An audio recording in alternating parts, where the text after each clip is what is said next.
It rains hard on a covered thing. It rains not hard on an open thing. Today we shall talk about how to end dukkha, suffering, according to Buddhism. The Buddha taught that each of us could come to the very important point of the cessation of dukkha. So I shall talk about a simple and direct method of practice according to my own experience. I can assure you that this method can really release you from dukkha. When we talk about a method to end dukkha, the words are one thing and the practice is quite another. The method of practice is a method of developing sati, awareness, in all positions, standing, walking, sitting and lying. This practice has frequently been called satipatthana, the grounds of awareness, but whatever you call it, the point is to be aware of yourself. If you are aware of yourself, then moha, delusion, will disappear.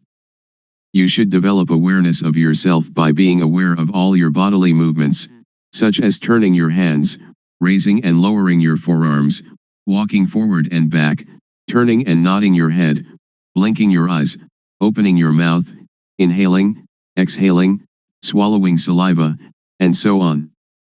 You must be aware of all of these movements, and this awareness is called sati. When you have awareness of yourself, the unawareness, which is called moha, or delusion, will disappear. To be aware of the movements of the body is to develop sati. You should try to develop this awareness in every movement. When you are fully aware of yourself, there arises a certain kind of panya, knowing, in the mind that knows reality as it is. To see yourself as you are, to see Dhamma, actuality, the way things are, the truth of nature, of existence. To see Dhamma isn't to see deities, hell, or heaven, but to see oneself turning the hands, raising and lowering the forearms, walking forwards and back, turning and nodding the head, blinking the eyes, opening the mouth, inhaling, exhaling, swallowing saliva, and so on. This Rup Nam. Rup is body, Nam is mind. Body and mind are dependent upon each other. What we can see is Rup, and the mind that thinks is Nam. When we know Rup Nam, we know reality as it is. When you see with the eyes, you should be aware of it. When you see with the mind, you should also be aware of it. Dhamma is yourself, everyone is Dhamma, whether male or female, Thai, Chinese, or Westerner, each is Dhamma. The practice is with us, and the teaching of the Buddha can really lead us to the extinguishing of dukkha. Individuals are Dhamma, Dhamma is the individual. When we know Dhamma, we will understand that everything is not as we think it is. Everything is samyuti, supposition. This is the panya that arises so that the real teaching of the Buddha can be realized. Whether the Buddha existed or not, Dhamma is there. When you really see this, you will be beyond your superstitions. Once you that Dhamma is yourself, it is you that lead your own life, not anything else. This is the beginning of the end of dukkha. Next we try to develop sati in all our movements in daily life. For example, when we make a fist or open it, we are aware of it. And when we are aware of all our movements, then not knowing, or moha, disappears by itself. When there is awareness of ourself, there is no delusion. It is like pouring water into a glass. As we pour the water in, it displaces the air, and when we have filled the glass with water, all the air has gone. If we then pour the water out, air instantly goes back into the glass. Just so when there is moha, sati and panya cannot enter. But when we practice the developing of sati, doing awareness of ourselves, this awareness displaces moha. When there is sati, moha cannot arise. Actually there is no dosa, moha, lopa, anger, delusion, greed. Why not? As you are listening to me talking, how is your mind? Your listening mind is natural, and free from dosa, moha, lopa. Now we come to know sasana, religion, Buddha sasana, Buddhism, papa, sin, and punya, merit. Papa is stupidity, punya is cleverness or knowingness. When you know, you can relinquish. Sasana is the individual, and Buddha sasana is the sati punya, awareness knowing, that enters and knows the mind. The word Buddha means one that knows. In developing sati in all our movements we develop total awareness in the whole body. When thought arises we see it, know it, and understand it. But in the case of common people, they are part of that thought, so they cannot see the thought. Suppose that we are in a mosquito net, which is inside a room of a house. We must first come out of the room and the house to see that we were also inside them.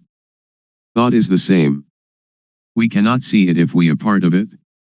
We must come out of it in order to see it clearly. When we see it, thought stops. It is just like bringing a cat into our house to get rid of the rats that are disturbing us. Cats and rats are enemies by nature.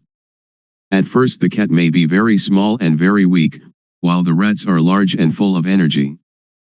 So if the cat pounces on a rat, it is dragged along as the rat runs away, and, after holding on for a while, it must let go.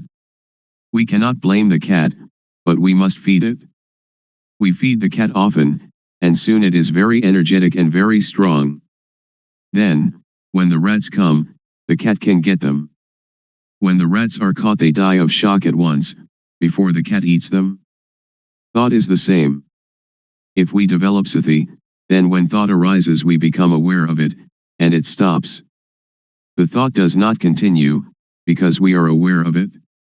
It disappears because we have sati, samadhi, setting up the mind, steadiness of mind, and punya all together at that moment.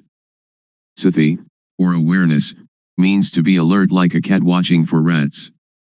When thought arises we do not have to be a part of it. It will arise and disappear by itself. When there is sati, there is no moha. When there is no moha there is no dosa, moha, lopa. This is called nam-rup, nam thinks, and we know the deception, we know it in time, we know the protection, we know the cure, just this is sati. Sila, keeping moral precepts, is normality. Sila is the result of a normal mind.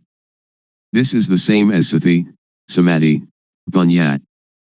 The method to develop the total awareness that can end dukkha, as I understand it, and as I believe the Buddha taught, is to practice in our daily life. So we need not sit cross-legged with eyes closed. If we sit like that we cannot work. If a thief comes, he will succeed in robbing us, so we should open our eyes, and then we can work at any kind of work and all the time we can practice the developing of sati. Whether we are students, teachers, parents, sons, daughters, policemen, soldiers, or government officials, all of us can fulfill our responsibilities while practicing developing sati. Everybody can do their duty practicing developing sati. How? Since we do not sit with eyes closed, we can go on with our duties and see our mind at the same time. The mind has no real self. As soon as it thinks, we see it, we know it, we understand it. To develop sati is to shake the knowing element of a person. Everybody has the reality in their own mind, but if we cannot see it we do not understand it, but it is still there. Now if we look we see it. When we see like this, it is called seeing Dhamma. Seeing this kind of Dhamma can get rid of dosa, moha, lopa. Magga, the noble path, is the way of practice leading to the cessation of dukkha. The way of practice is to be aware of thought. Our body works according to our duties and responsibilities, but our mind must see thought. Dukkha arises and, because we do not see it, it conquers and enslaves us, it sits on our head and slaps our face, but if we can see it, know it, and understand it, then it cannot defeat us.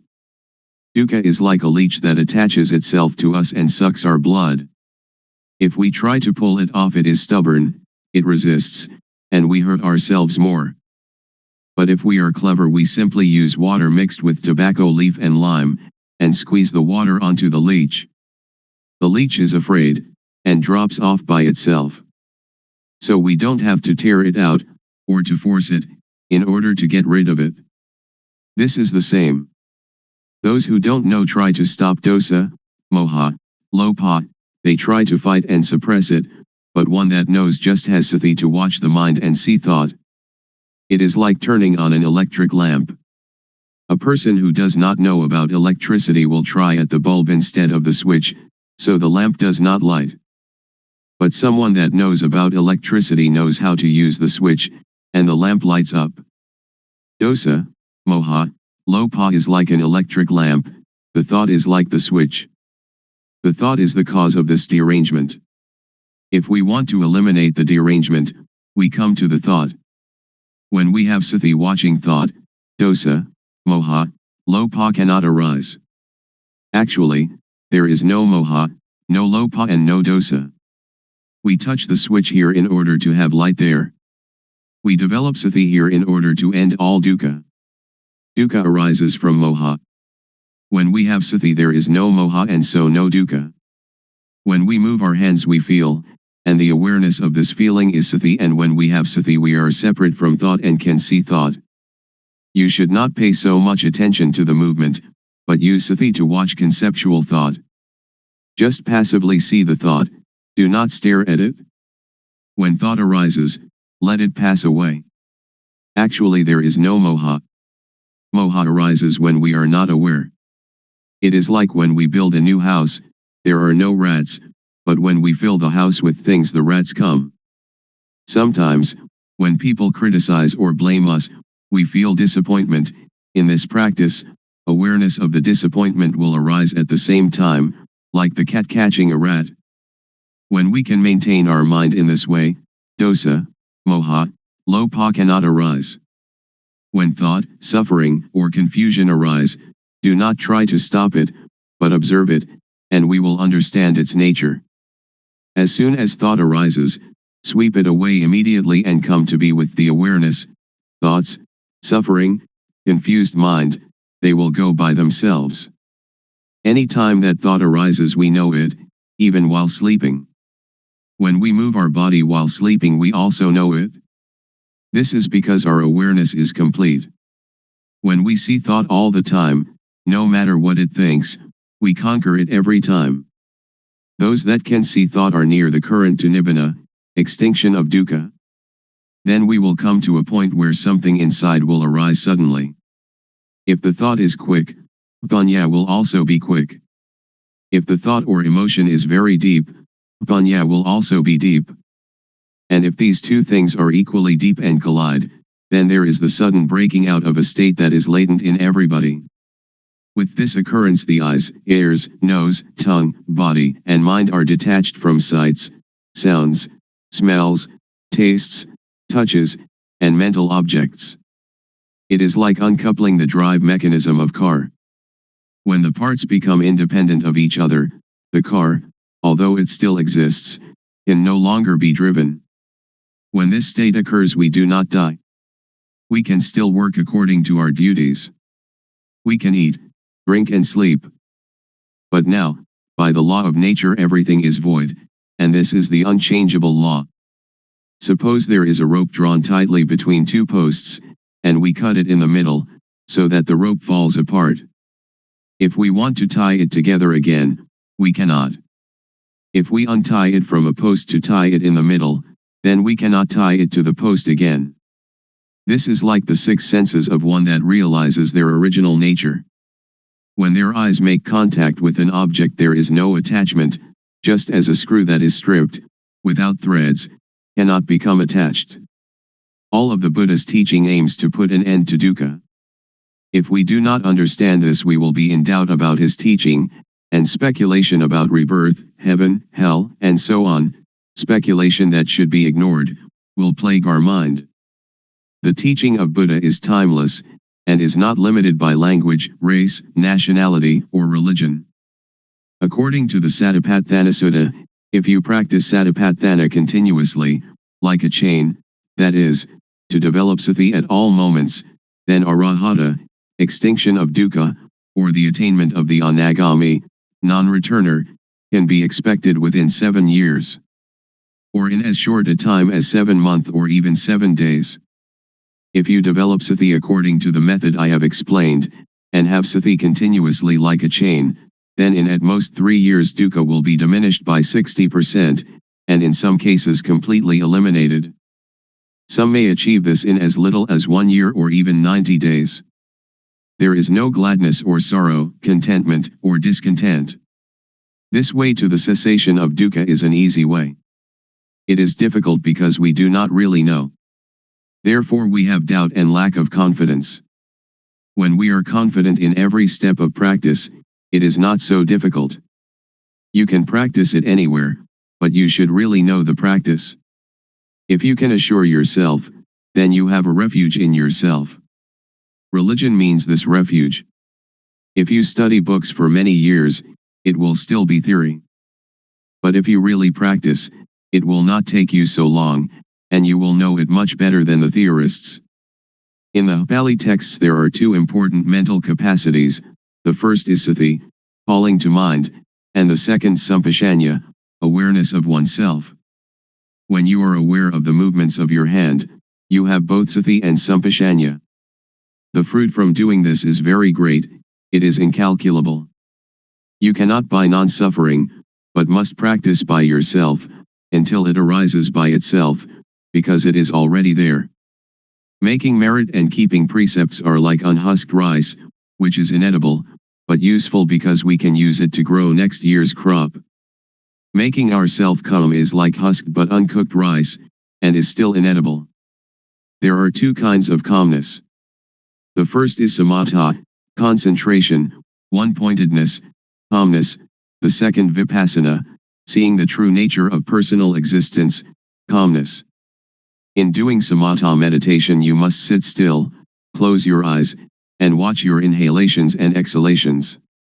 When the breathing becomes very subtle, sometimes you are not conscious of the breath, and you feel very calm, but the dosa, moha, lopa cannot be eliminated, because there is still not knowing, and you are not aware of thought.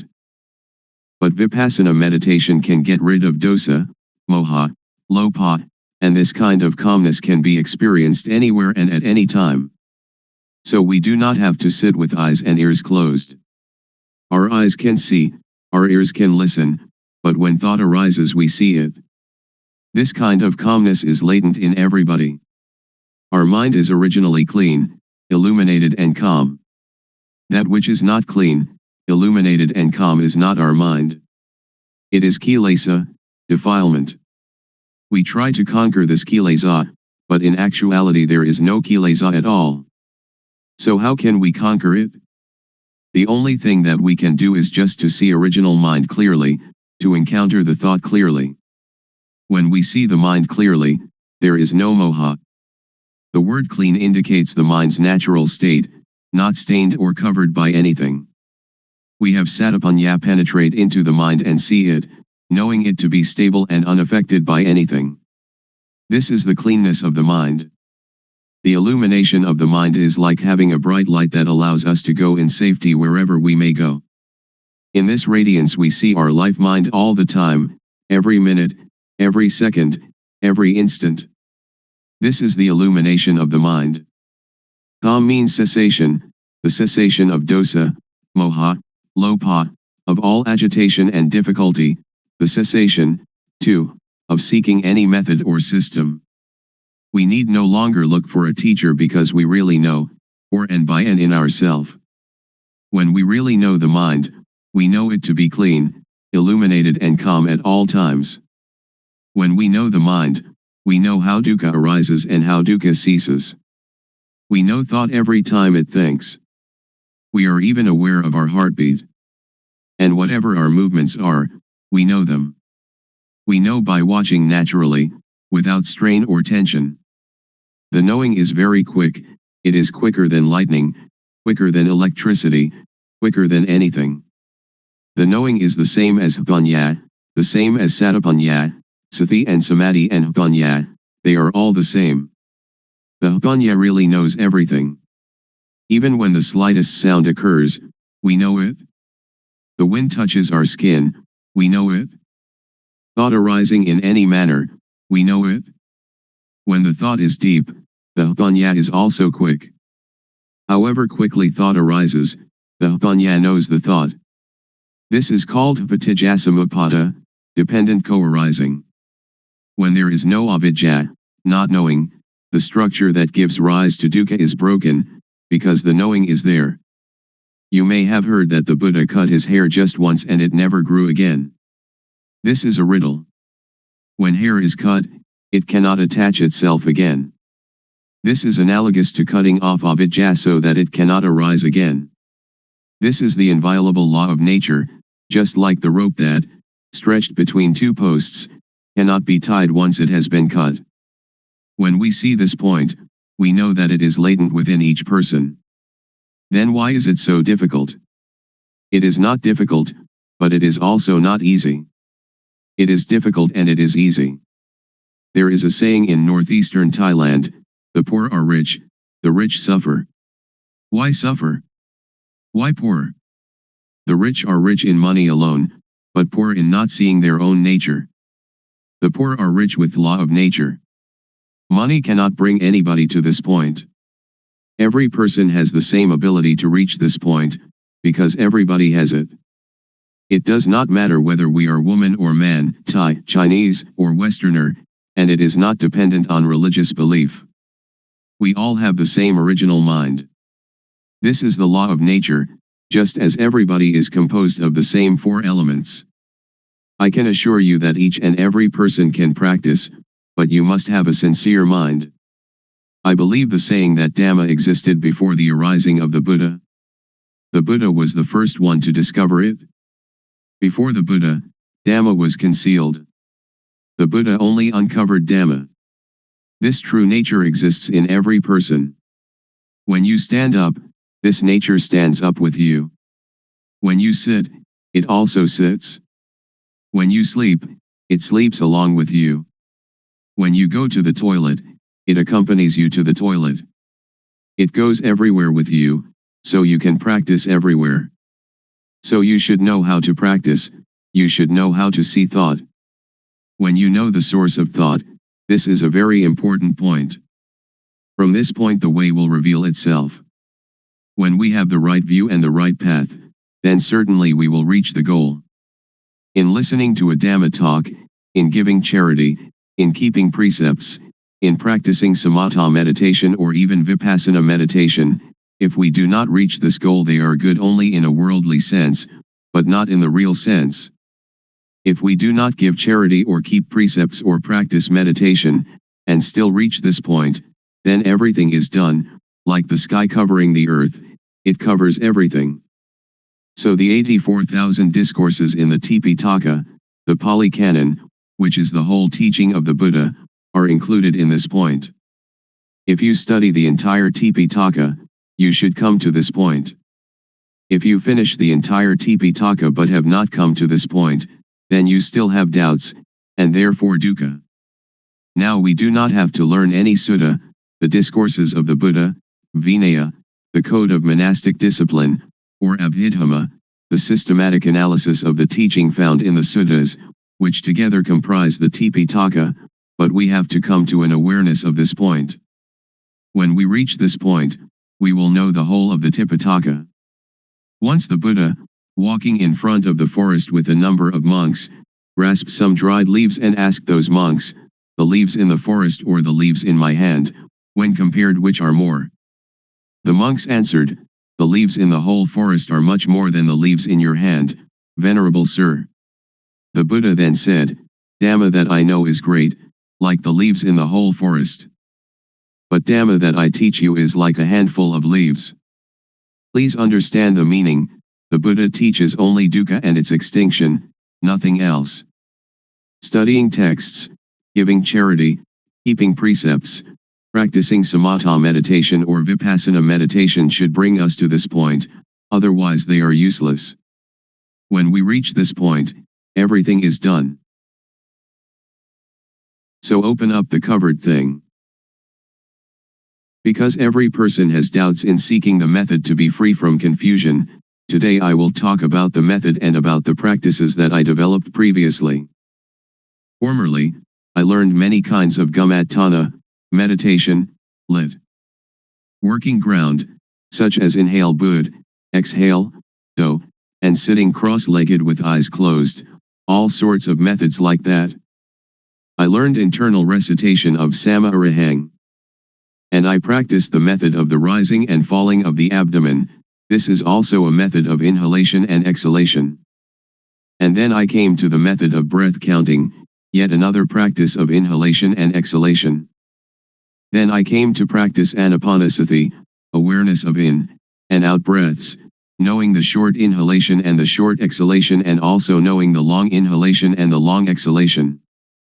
These kinds of methods that I practiced, I didn't have any insight. These kinds of methods lead to calmness, but it was a different kind of calmness that I was seeking. Most people are seeking calmness, but the sitting calmness is the calmness that is not calm. So I continued my seeking to encounter the truth. Truth is the reality that is latent in everybody, regardless of nationality, language, or uniform. What is latent in everybody is what I was seeking, until I found it and could see it clearly, could understand it clearly. That is the real calmness. There are two kinds of calmness. The calmness that is not knowing needs to sit quietly and to sit alone. That is not real calmness. The calmness that I am going to tell you about today is the calmness that we don't have to seek. Why don't we have to seek it? Because we know the end of dukkha, suffering. This is called calmness. And we don't have to learn from anyone else anymore. Now, everybody, please listen carefully. First, the method that led me to find real calmness. Without paying any special attention to any point, I just do the movement, and just have sati, awareness, knowing all postures and all movements, such as standing, walking, sitting, lying, bending, stretching, and all the movements. When I have practiced in this way, and have awareness of all my movements, panya, knowing, arises within myself. Aware of myself, not others, I know rup, body, I know nam, mind, I know the disease of rup, I know the disease of nam. There are two kinds of rup disease, nam disease. Disease in the body, such as headache or stomachache. With this kind of disease we have to go to the hospital to see the doctor. The doctor will check the body and the cause of the disease, and, knowing the nature of the disease, can apply the medicine that cures it. Then we recover. Another kind of disease is when the mind thinks and we are content or discontent, glad or sad. This kind of disease cannot be cured by the doctor in the hospital, but you have to study yourself until you know the source of thought. To cure this kind of disease you have to study yourself until you really know. When I know the source of thought, I have found calmness, but only a small amount of calmness arises. The real calmness is when we can cease to seek, when we don't have to run around to find anyone else. That is called calmness. I continue to do more awareness of myself, panya rises, and I know dukkang, anajang, anatta, suffering, impermanence, not self, and I know samyati, supposition. Whatever supposition exists in the world, know it completely, know it to the end, know it to the whole, and know everything that is in the world. What supposition is called samyati paniyati, convention of supposing, paramathapaniyati, convention of the touchable, athapaniyati, the deep meaning of the Dhamma, and ariyapaniyati, agreement between those that have become Dhamma. We have to really know these four conventions completely, really know them to the end, and really know them to the whole. After I know samyati completely, I know sasana, religion, I know papa, sin, I know punya, merit, I really know these things. Usually we attach to samyati, such as we attach to Hinduism, Buddhism, Christianity, or Islam. These things are only samyati. The real religion is everyone. Buddha Sasana, Buddhism, is satapanya, awareness knowing, which is in everybody. I can assure you on this point. When I know myself, I know everyone is like myself, because everyone can know. Now I will talk more about vipapa. Vipapa is when one doesn't know oneself. The most vipapa in the world is any person who doesn't know her, or himself. Punya is somebody that is self-aware. If you are aware of yourself, you are one that has punya, and are capable of really making yourself a noble individual, ariya pugala. This is called calmness. To be aware of oneself doesn't mean that we are aware that we are male or female, we are Mr. A or Mr. B, but to be aware of oneself is to have sati in every moment. Whatever movement the body makes, we are aware of it. Whatever the mind thinks, we are aware of it. This awareness really arises from the law of nature. When thought arises, we see it, know it, and understand it. When we see it, thought stops by itself. When thought stops, punya arises, and we know the source of dosa, moha, lopa, anger, delusion, greed. We know that dosa, moha, lopa is not in ourself. Whenever we cannot see our own life, cannot see our own mind, in that moment we are unaware of ourself, we forget ourself. When we are unaware of ourself, dosa, moha, lopa arises. When it arises, we suffer. Everybody hates dukkha, but we don't know dukkha, so we seek calmness. Therefore we cannot have calmness just by sitting. That is not the way to calmness. The calmness that I mean is the calmness of freedom from dosa, freedom from moha, freedom from lopa, and this kind of calmness is in everybody without exception. Knowing this, I can guarantee that every person can attain this calmness.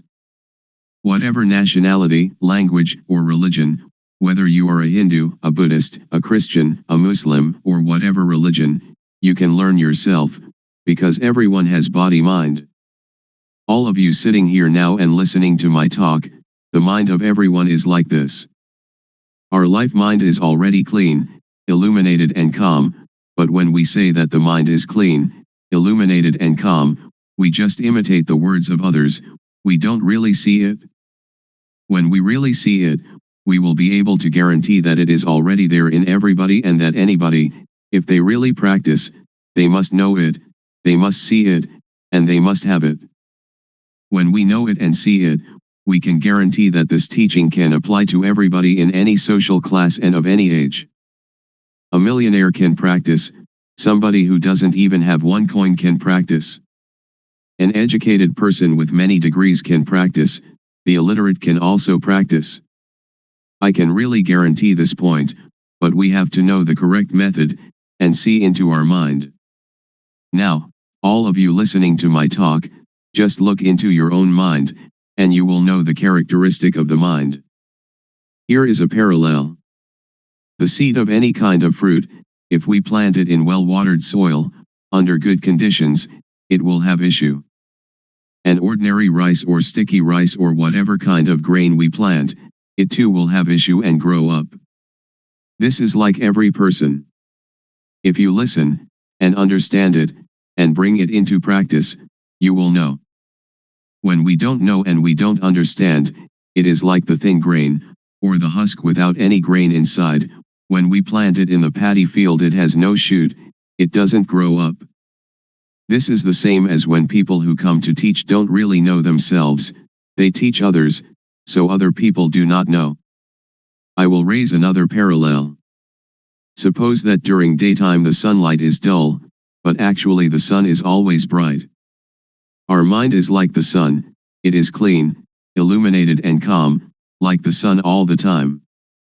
But whenever we lose our way from the source of our life mind, we will not see where Buddha is, we will not know where Buddhism is, and we will not see where calmness is. When we don't know, we seek teachers, but that is for somebody who doesn't know. If you want to have calmness, or Buddha, you don't have to do many things. Just come to see the source of your own life. When thought arises, don't enter into the thought, but cut away the thought and come out of the thought immediately. Do it like the cat and rat. When the rat emerges, the cat pounces upon it immediately. The thought is the same. When it thinks, sati or panya will know immediately, thought is stopped. Do it often in this manner. Or it is like boxers. When we face the fighter we have to fight, we punch to the eyes. The fighter will not be able to fight us. Dosa, moha, lopa is the same. When we come to this point, Buddha will arise within ourself. Buddha is the mind that is clean, the mind that is illuminated, and the mind that is calm. Each of us, we are not angry for 24 hours, we are not greedy for 24 hours, but only moha, we do not know it. When we come to know this point, we will know more and more. Panya will arise and arise. It is like pouring water into a bottle. The water in the bottle will come up to the brim. When it is full to the brim, we cannot put anything in it. Sati, samadhi, panya, awareness, setting up the mind, knowing, is the same thing. This can be called calmness in Buddhism, or it can be calmness in Christianity, or we can call it whatever we like. Truth is in everybody. When one knows it, one can live in the world without any dukkha, one can do any work without dukkha. Whether one is a teacher or merchant or parent or worker, only when one knows the method of practice, when one comes to the end it will decrease by itself. It is like a leech attached to our skin. We don't have to force, to tear it out, but just bring some lime and tobacco leaf mixed with water, squeeze it onto the leech, and the leech will detach by itself. When we come to know this point we will have no doubt, and we don't need to seek any more teachers. We will know that the end of dukkha is here. Today I have talked about truth, appropriate to the time. I will finish talking now. Anyone that has any questions, feel free to ask. Audience. Why are people neurotic? Luangpor. Because we think a lot and we never see thought. We only see outside ourselves, that this person is rich, that person poor, this person beautiful, that person not beautiful, somebody who has a car only sees their car, somebody who has jewels only sees jewels, somebody with a watch only sees their watch. They never see their own life, their own mind. This is moha, delusion. To see our own mind clearly, without trying to do anything with or about it, simply seeing it and letting it go, this is the way to freedom from dukkha, freedom from all neurosis. So we should develop sati. Develop means to make much of it. As sati grows, its ability to penetrate into and reveal the mind also grows. If we only practice keeping the precepts or doing calmness meditation, it is still not safe. It is like lighting a candle in a dark cave.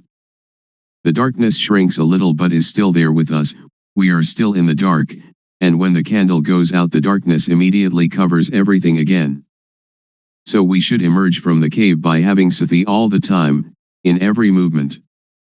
This is an easy method. Anyone can do it, and it can be practiced everywhere.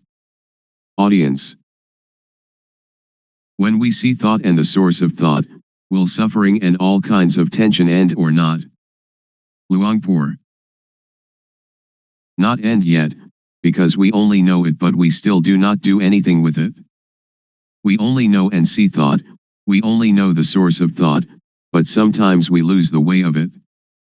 For example, each day we may know it 10 times, but the not knowing is more. So it is not the end. But it is the beginning of destroying moha in the source of thought. Audience. I would like to ask, during Luangpor's practice, before coming to the end, was there any point where you had doubt arising, and was there any sign that released you from the doubt whether there was any more moha or not? Luangpor. It has a sign, but not a physical sign. The sign is that you see yourself and you have no moha. It is as if an overturned bowl had been set aright. Or it is like uncovering something that has been covered over and hidden. Only anyone that comes to this point will know it, and will immediately have no doubt. We don't have to talk about dosa, moha, lopa, because it is quite common, it is a shallow matter. When we talk about seeing thought, most people know thought but they do not see thought. When we know thought, thought will still continue, and we lose our way in the continuity of thought. We have moha in thought, then dosa, moha, lopa comes at this point. So this is why a person who knows thought still has dosa, moha, lopa. Audience. In seeing the thought, does the mind talk inside? Luangpor. No, not the mind talking inside. When we see it, it is detached. It is like the leech. When we know thought, it is like trying to pull the leech out of the skin. But when we really see it, we don't have to force the leech, but only put tobacco leaf and lime mixed with water onto the leech, and the leech will detach by itself. So if we really know, we don't have to listen to anybody. It is like we are sitting here now, we don't have any dosa or lopa, and we only have moha, because we do not see our life. When we see and know our own life all the time, dosa, moha, lopa cannot arise. So our mind is clean, our life is not dirty, there is no external sign, people cannot see, but we know and see ourselves. Audience. Luangpor says that when we see thought, thought will stop immediately. I am not sure about this. If it is true, I would like to ask, when we see thought and thought stops, do we know what the next thought is? Luangpor. Don't pay attention to the next thought. Only see the thought, it will stop by itself. Don't pay attention to where the thought comes from. When we see it, dosa, moha, lopa cannot arise. Audience. Luangpor teaches to see thought. Who is the one seeing the thought? Luangpor. Don't seek the subject, and we will see that one is the refuge of oneself. And that is the real refuge. We can either say the person knows, or we can say that Satapanya knows, whatever we may say, because there is no self that we can catch and take a look at. Because to see and to know are two different things. To know is entering into thought, and thought continues. Audience. I have listened to Luangpor, and have the feeling that thoughts, and emotions like gladness and sadness, are something external. They are like rice and curry, which we can make use of, we can eat them, and we can see them. But when these things arise in us, we cannot see them, either thoughts or emotions. This is not a question, but I would like Luangpor to make it clear. Luangpor. To see thought is one thing, to know thought is another thing. When we see thought, we can detach from thought. When we know thought, we still attach to thought. So knowing thought is the knowledge that belongs to avidya, not knowing, the knowledge of a person who has no jnana. But with the knowledge of one that has jnana, to know and to see can be separated. It is vidya, knowing, or jnana.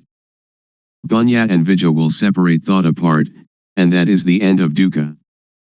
So one that has jnana knows like this. But I can assure you that all of you here can do it. Please try it yourself. Just to listen you cannot know it.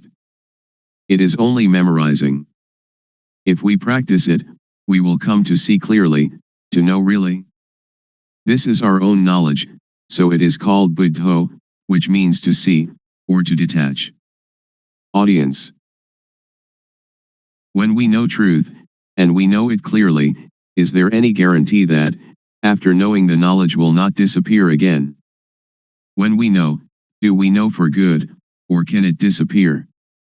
Luangpor. It is something inside us. It does not disappear. Suppose we know our eyes. We have our eyes all the time. This is the symbol that everyone has it and can teach it to others. I can assure you that all of you here, practicing this method, will not take longer than 3 years to know. Audience. Luangpor, would you please give a blessing to all those here? Luangpor. When a monk gives people the moral precepts and a blessing, that is one kind of goodness, but the real morality and real blessing is alertness and awareness of yourself. Please, each of you, practice the awareness wherever you are, at home or the office, in all movements, and that will become the real morality, the real blessing. The real morality, the real blessing will occur when you know, you see, and you understand by yourself, and when you respect yourself. Then it will not rain hard on that. Today is an important day, that we gather to listen to my talk on truth. What I am going to talk about is what I experienced. I have practiced it, and the result it has given me is that I have no doubts. All of you here want no dukkha, suffering, like myself I suppose. In reality, in actuality, there is no dukkha, we suffer only because we don't know it. All of you listening to my talk right now have no dosa, anger, no lopha, greed, and no moha, delusion. The origin of the mind of human beings in every nation and of every language is as such. Please set up the mind to listen, and bring it into practice. First of all, we have to practice awareness. Most people do not understand, so they try to find calmness, but without success. I did that also. I sought calmness, but I didn't know where calmness was. Now I would like to talk about another kind of calmness. The calmness of freedom from not knowing, because we know and because we are alert. The calmness of freedom from uncalm, of freedom from doubt, because when we practice the correct method of awareness we will know the supposition of everything there is in the world, because the awareness of ourself will bring panya, knowing. There are 4 kinds of panya, knowing by memorizing, knowing by recognizing, clearly knowing, and really knowing. And all these panya are in every person. Sajja means truth. There are 4 levels of knowing Dhamma, to know Samyati Sajja, conventional truth, Paramatha Sajja, directly contacted truth, Atha Sajja, the deep truth, and Ariya Sajja, the fundamentally transforming truth. And this can make anybody become a noble individual, regardless of social class or language. The first step is Sotapanya, the second step, Sakadagami, the third step, Anagami, and the fourth step, Arahant, the 4 stages in the change from being hopelessly deceived to fully freed. Now in the beginning stage of practice, we know Vatu, thingness, we know Paramatha, mind touchable, we know Akara, change in Jess.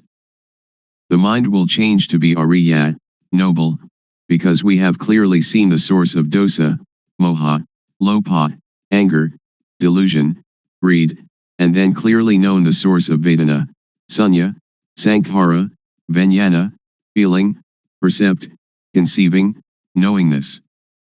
This is called to clearly know and to really know with jnana panya, the knowledge of full awareness knowing, that arises from the developing of sati, awareness. Next, we use sati to see the mind, panya will arise, and we will know the source of kilesa, defilement, stickiness, tanha, craving, heaviness, upadana, attachment, and kama, action. Next, use sati to see the mind again, whatever thought arises see it immediately, and we will know the deception, know in time, know the protection and know the cure. We will know how to conquer conceptual thought. Sila, moral conduct, will occur within our own mind. It is not the person who observes sila, but sila observes the person. Sila means normality. Whenever the mind thinks abnormally we see the thought immediately, this is called sila observing us. People who only keep the precepts will not know this mind's occurrence. So sila is a tool to get rid of crude kilesa, to destroy dosa, moha, lopa, to destroy kilesa, tanha, and upadana. Then sila appears. Samadhi, steadiness of the mind, setting up the mind, is the tool to get rid of the median kilesa. Median kilesa is the attachment to calmness. I have done breathing meditation, which brings calmness, but it is the kind of calmness dependent upon moha. I did that because I didn't know the real calmness at that time. Now I know calmness. Real calmness is clearly seeing, really knowing, and really understanding. This kind of calmness, everyone can do it when they know the source of moha. Whether you are a teacher, student, merchant, or homemaker, you can do it. Everybody needs calmness, and this kind of calmness, whatever kind of work you do, you still have it, because you know the source of moha. We don't have to sit with eyes closed to get calmness, but we can have calmness in this very society. Whenever conceiving thought arises, samadhi will see it immediately. Samadhi doesn't mean to sit with eyes closed. Samadhi means setting up the mind to see our own mind, to see our own work. Now panya gets rid of the subtle kilesa. We know the subtle kilesa when we know the source of thought whenever it arises. Whatever we do now, we have normality in speech and mind. When all these conditions gather, there will arise a kind of jnana, insight knowledge, and it will break apart from the person. Only the one that practices will know. All of you sitting here now have as yet no jnana, but the non-suffering and non-happiness is already there. When we don't have jnana, we don't know it, so we seek calmness. Now, as you are sitting here, look at your own mind. You don't have jealousy, ill will, and aggression. Now your mind is indifferent, not suffering and not happy, beyond good and evil. This state is in everybody, and this is the calmness that everyone is seeking. Somebody who doesn't know comes to teach people. A lot of people follow that person and sit with eyes closed, trying to find calmness. This is trying to get something that doesn't really exist, trying to make something that cannot be real become real. It is impossible. So that is only the state of delusion. Now we come to know the real thing. It is called upekha, indifference, equanimity. It is our own mind. It is like something that is covered over. Now, when we come to see our own mind, it will be revealed. So we don't have to do anything with calmness, because it is already there. The only thing we have to do is know the method of practice. The method of practice is to know the movements of the body. We don't have to watch the movements of our breathing, we have to know the movements of the physical body and then see the movement of the mind. Breathing is never glad or sad, it never hates anybody or likes anybody. What is angry is the mind that is thinking. What is pleased is also the mind that is thinking. So we come to see only this point. To see this point is to be aware of thought. In order to see thought, don't enter thought. As soon as it thinks, detach from thought, like a cat catching a rat. We don't have to teach the cat to catch rats, but whenever a rat comes the cat will get it. The clear knowing and real knowing is the same thing. Most people understand panya only as memorizing and recognizing. Very few know clearly and know really. Anyone that will clearly know and really know must make an effort always. Wherever they go they always watch thought, going to the toilet, eating food, whatever they do they look at thought. When we watch thought a lot, like a cat watching for rats, then when thought arises sati or panya will clearly see immediately. This is called panya, getting rid of the subtle kilesa. When we come to this point it is like the hidden thing is revealed, and we will know all religion, we will see with self-understanding the teaching of any religion. We will understand Hinduism or Christianity. We don't understand now because we just memorize from the texts. That is only a kind of history. Now we come to study at ourself. Reality is in us. Texts are only the words of other people. We come to see our own mind, and we will be another knowing individual. I will stop now. Anyone that has questions can ask. Audience. Luangpor teaches that when we go to the toilet we also watch thought. Shall we watch our walking, or shall we watch thought, or what shall we watch? Luangpor. Thought arises even when we do not pay attention to it. So when it arises we will see it, we will know it, we will understand it. If we pay too much attention trying to see it, it will not think. So we should practice in an indifferent, detached way. When it thinks we will know. Samadhi is also awareness. When you are aware of yourself, that is samadhi. When it thinks and you see thought, that is samadhi. Audience. When I sit I can watch the thought, but when I walk to the toilet and intend to see the thought, when thought arises should I stop walking and see the thought, or what should I do? Luangpor. You don't have to stop walking, just be aware of yourself. When we are aware of ourself, that is samadhi. Whatever movement we make we will know it. Unintended thought will arise by itself. If we do not see it we will attach to it, and this is dukkha. So we come to know the cause of dukkha. Normally our mind is indifferent. It can think without dukkha, and we know that it thinks without dukkha, but when we do not see thought we follow thought, we enter the cave, and that is dukkha. To see thought is difficult for somebody who doesn't understand, but it is easy for one that understands. To see thought doesn't concern any kind of work. We can write, and when thought arises we see it. When we walk to the bathroom, or when we are bathing, and it thinks, we just see it. So we don't have to do anything with calmness, because calmness is already there. The real calmness is when we see thought. Audience. So we don't have to stop thinking. Luangpor. Right. Just watch the movement of the mind. Don't force the mind not to think, don't try to prevent or force the mind not to think, don't try to prevent or get rid of thought. Many people want to tranquilize the mind, they don't want the mind to think. That is the understanding of others. But in my view we should let the mind think. The more it thinks the more we know. It is like when we dig a new well, the water is at first full of dirt.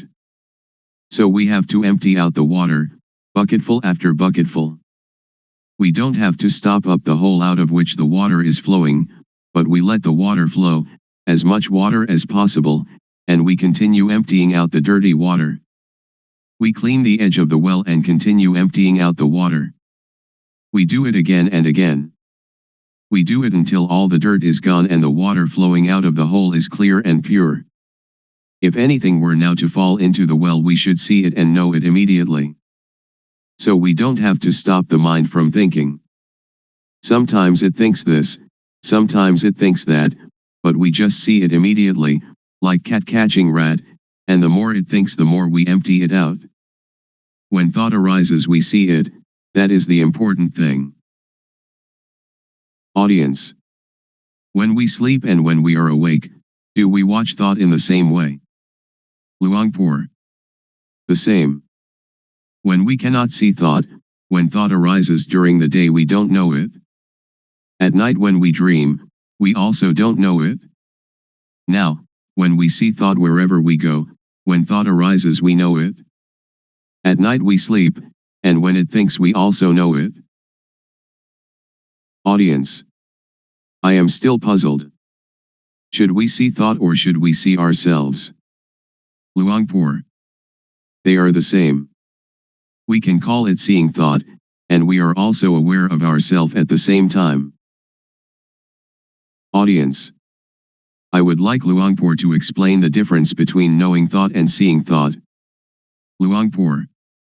When we know thought we enter into thought, and thought still continues, it doesn't stop. But when we see thought, when thought arises it stops immediately. So we should practice often to see thought. There will arise yana ganyat. Do it like boxers. Every boxer wants to be world champion. Boxers need to be very quick. Dosa, moha, lopa is quick in one way, sati, samadhi, Panya is quick in another way. When we train Sati Samadhi Panya to be very very quick, it will be world champion, it will conquer the world. This conscious body is the world. Do we want dosa, moha, lopa, or Sati, Samadhi, Panya to rule the world? If dosa, moha, lopa rules the world, it is a world of endless sorrow, endless dukkha. If Sati, Samadhi, Panya rules the world, it is a world of radiance and peace. Audience. When we watch our movements and thought arises, how can we know it? Luangpor. If you want to know, you have to practice yourself. Audience. Is discovery of calmness the same as discovery of oneself? Luangpor. Yes. Audience. If we can find calmness within ourselves, how can we keep it with us all the time? Luangpor. It is there all the time. What is not there all the time is not calmness. Audience. People have kamma and kamma disturbs us. So how can we be calm? Luangpor. No, not in that way. We just think ourselves. Kamma just means action, not those kinds of kamma that you did in the previous life. Audience. If we don't think about kamma, then there is no kamma, is there? Luangpor. Right, we don't have to think of it. Audience. People are seeking the same thing, but why are there so many thoughts? Luangpor. Because there are many different teachings, many books, much talking, so all are mixed up, and this causes suffering. This way of calmness doesn't concern studying books. It doesn't concern anything.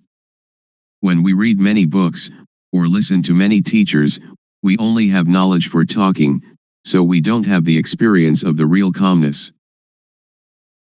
Audience. How can it be there all the time? Luangpor. If we add colored dye to water, people say that the water is red, or the water is black, or whatever color it is. But in reality water is colorless, and if what is not water is removed then we see it. Upekkha is the mind's natural state. It is present in everybody without exception. When somebody becomes very angry, upekkha anchors that person just like a ship's anchor and therefore they don't die of shock.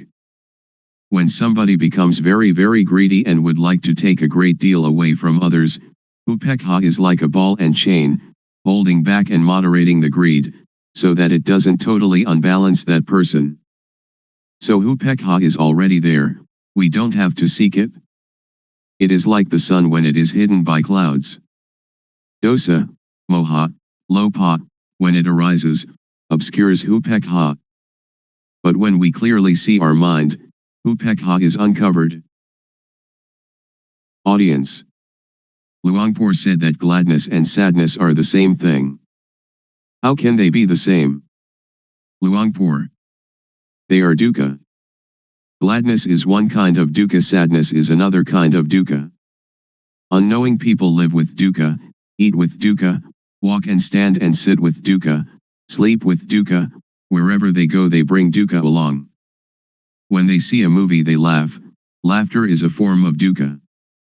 When they meet with sadness they cry, crying is a form of dukkha. Gladness and sadness, both of them are forms of dukkha. Just so, I imagine that there are two kinds of darkness, white darkness and black darkness. When we earn a lot of money we are glad. That is dukkha. It is the white darkness. When we lose money we are sad and the mind thinks angry thoughts. This is also dukkha. It is the black darkness. But both are dukkha. Audience. In reality there is no gladness or sadness, they just arise from moha, don't they? Luangpor. Just like that. Audience. Luangpor said that all kinds of gladness are dukkha. Is there some kind of gladness that is not dukkha, for example love between husband and wife? Luangpor. All are dukkha. Audience. How about gladness in Dhamma, or sometimes when we look at the sunshine we feel happy? Luangpor. That is not dukkha, not suffering or happiness, not gladness or sadness. It is indifference, equanimity. Audience. I would like Luangpor to explain the thing that is called love. For example, a woman and man who are going to get married. Luangpor. Somebody who doesn't know dukkha will approach dukkha, and dukkha will teach its lesson. Audience. When we see thought, it stops. So during which time do we see the three characteristics, anicca, dukkha, and anatta? Do we see them when we see thought, or before seeing thought, or when we think of them? Luangpor. When we think of them, that is not seeing with jnana panya, it is just memorizing or recognizing. After we clearly know and really know, we don't have to ask anyone. Audience. How about the intention to do something? Suppose that somebody says something bad to us, and we have the intention to harm them. Luangpor. To harm is stupid. When we know the states of suffering and of happiness, we do not want anybody to suffer. We will help all to live without dukkha. Audience. When I am going to give money to beggar, I know my thought, which is to give money. To see that thought, is that called panya? Luangpor. That is not called panya, it is called knowing from memory. All of us have mind, so before doing or saying anything, just look at our mind. Our real mind or real life doesn't hate anybody and doesn't love anybody.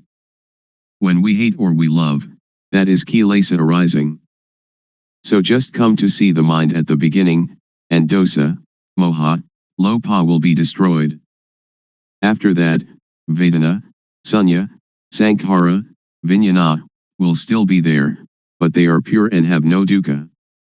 Continue to see the mind. We will see kilesa. Kilesa is like gladness and sadness. When we like something and we give it to somebody, it isn't that this is not kilesa, because we like the person that we give it to, we give it with kilesa, we don't give with indifference. Ra, venerable, noble, is indifference. Ra means one that teaches others to be indifferent. Audience. When we give charity, we usually think of metta, loving kindness, and karuna, compassion. So where is karuna and where is metta?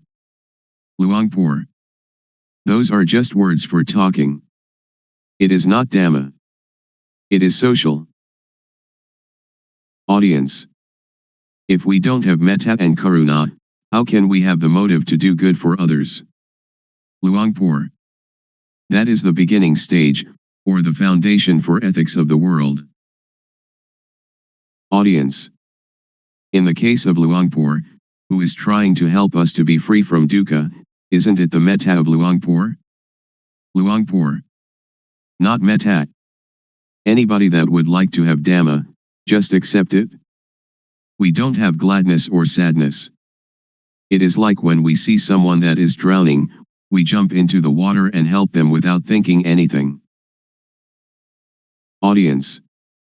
When that person sees someone drowning and helps immediately, is it the result of social ethics or is it their own nature?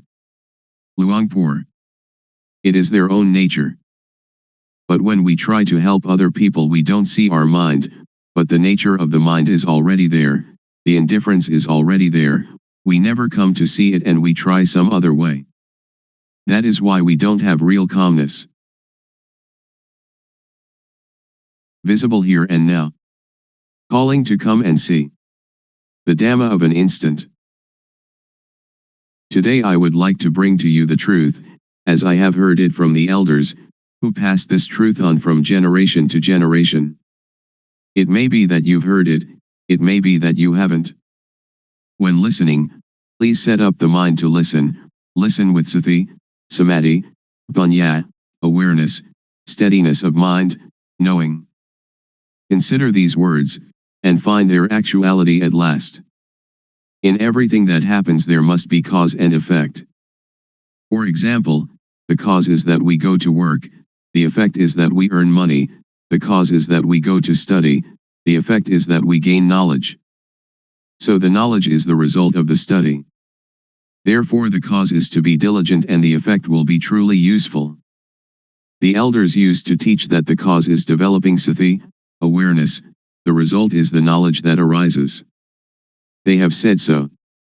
Whether or not the Buddha talks in this way, or whether or not your parents and teachers talked in this way, make the experiment, and discover for yourself whether it is true or not. We have to consider and to really know it. The cause is called the developing of sati, the truth is called sajja. Whether or not we know it, it is still there, like something beneath an overturned bowl, we right the bowl, and what was concealed is revealed. Or it is like opening up what was closed. You should try it, and see for yourself whether it is like this or not. You can sit with legs tucked back to one side, sit with legs outstretched, sit on a chair, or sit in half lotus. Rest your hand on your thigh. Now turn the hand up onto its edge, having awareness of doing it. Turning the hand is the cause, the awareness of doing it is the effect. Turn the hand back down, having awareness of it. The cause is turning the hand down, the effect is the awareness that coincides with the movement. Turn the hand up, being aware of the movement. Turn the hand back down, being aware of the movement in the movement. The cause is turning the hand up and being aware of it and turning the hand down and being aware of it, the effect is that the knowing will accumulate. So when you are doing this, are in the rhythm of it, developing sati, you can say it is the same as the Buddha's teaching, the same as the elders' teaching. You should develop sati. When you develop sati, panya will arise.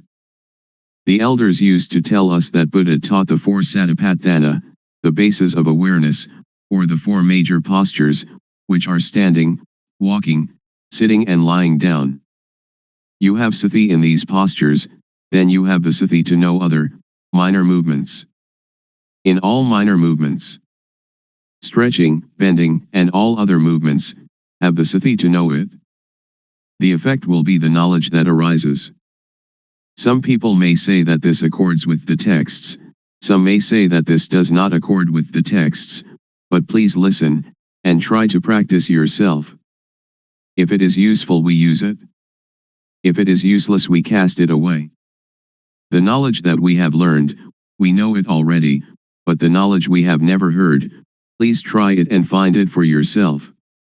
This is a practice I have done. Sit comfortably, back erect, hands palm down upon the thighs. Now turn the right hand up onto its edge, being aware of the movement. Then raise the hand straight up to chest height, being aware of the movement. Then bring the hand down to rest on the abdomen, being aware of the movement. Now repeat these three movements with the left hand. Then, having sati in each movement, move the right hand up the chest, then swing it out to above the right leg, then lower it to rest on the thigh, and then turn the hand back down again. And now repeat these four movements with the left hand. This is rhythmic practice. It is called the minor movements. Humans cannot stay still, so we find some work for the body to do and then use the sati to be with the movement. You can call it sati or you can call it samadhi. The feeling is called sati, samadhi is setting up the mind. When you do it, have awareness of it. If you don't set up the mind, then you will not know. When you blink you know it. We blink since our birth from our mother's womb, but we don't know it.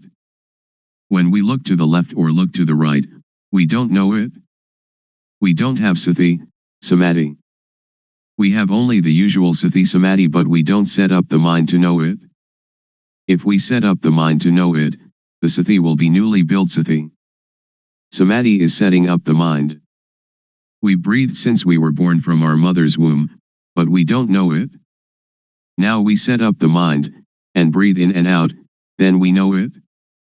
When thought arises, then we know it. The knowing is caused by the developing of sati. So I would like all of you to take this teaching and use it. Ordained, all right. Not ordained, all right. Believe any religion, all right. Wear any uniform, all right. Keep the precepts, all right. Don't keep the precepts, all right. Give a lot of charity, all right. Don't give any charity at all, all right. If you don't develop sati, then you will not know, even though you make merit, keep the precepts or practice a lot of calmness meditation. The knowing will arise because of the developing of sati. When we have more and more awareness, then the unawareness, which is moha, or delusion, will fade away. When we have more and more sati, more and more samadhi, panya will arise. This is called panya parami, the perfection of wisdom. I do not talk according to the texts. Panya is already there. Parami means the readiness to know, if we practice in the right way. If we practice in the wrong way, then we will not know. Now if we know the real thing, not knowing outside ourself. We know within ourself. We know ourself. Sitting here we know ourself to be Rup Nam, body, mind. Turning the hand up is Rup Nam, turning the hand down is Rup Nam, continuing turning the hand up and down is Rup Nam. This is knowing Rup Nam. Then we know the action of Rup Nam. When Rup acts, Nam acts simultaneously. When Rup Nam acts we know it. We know it because of the developing of sati. Panya arises because of the developing of sati. We know Rup disease, Nam disease. This born Rup has disease, like headache, stomachache, fever, and so on. Another kind of Rup disease, Nam disease, thought is Nam, but when it thinks it is the Rup. When some people talk and that makes us satisfied or dissatisfied, our mind has disease. Really know this thing. The developing of sati is cause, the arising of panya is effect. After knowing Rup Nam, we come to know dukkang, anajang, anatta, suffering, impermanence, not self. People have taught that dukkang, anajang, anatta, is white hair, wrinkled skin, broken teeth.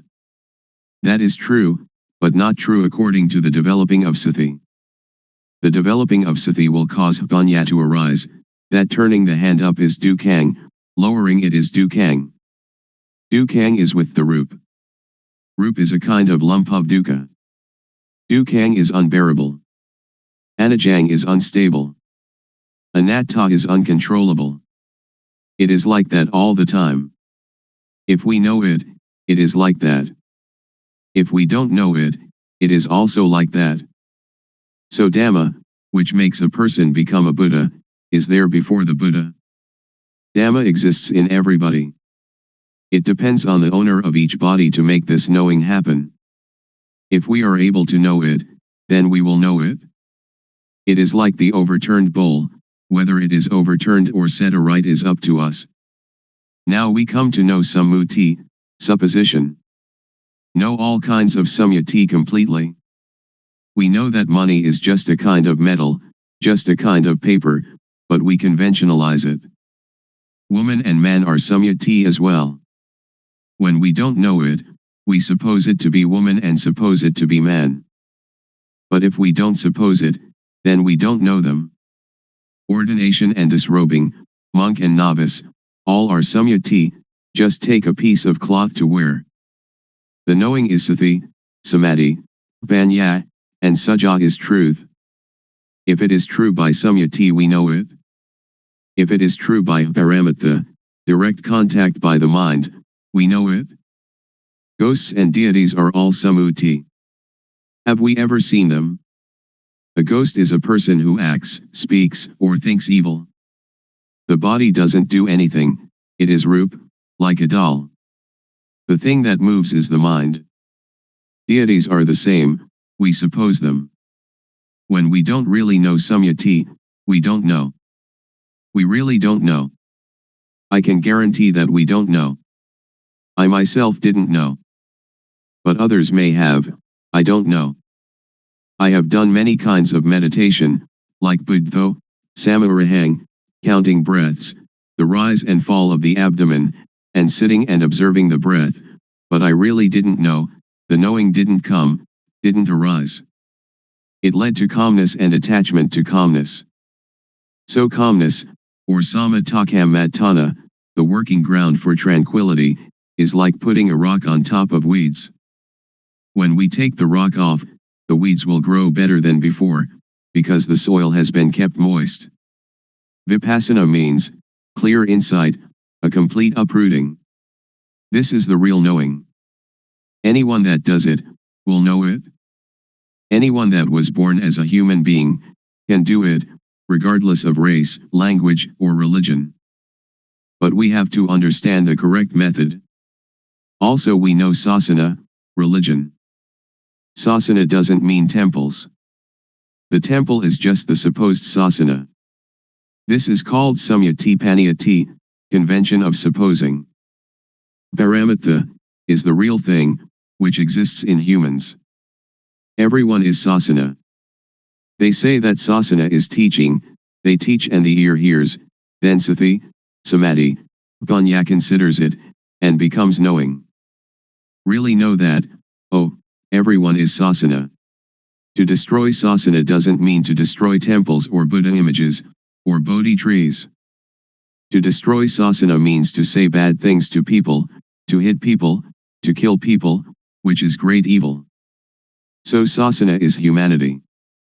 To curse someone is to curse sasana, to injure someone is to injure sasana, that is what evil is. Now Buddha sasana, Buddhism. Buddha means, one that knows. The body is like a doll.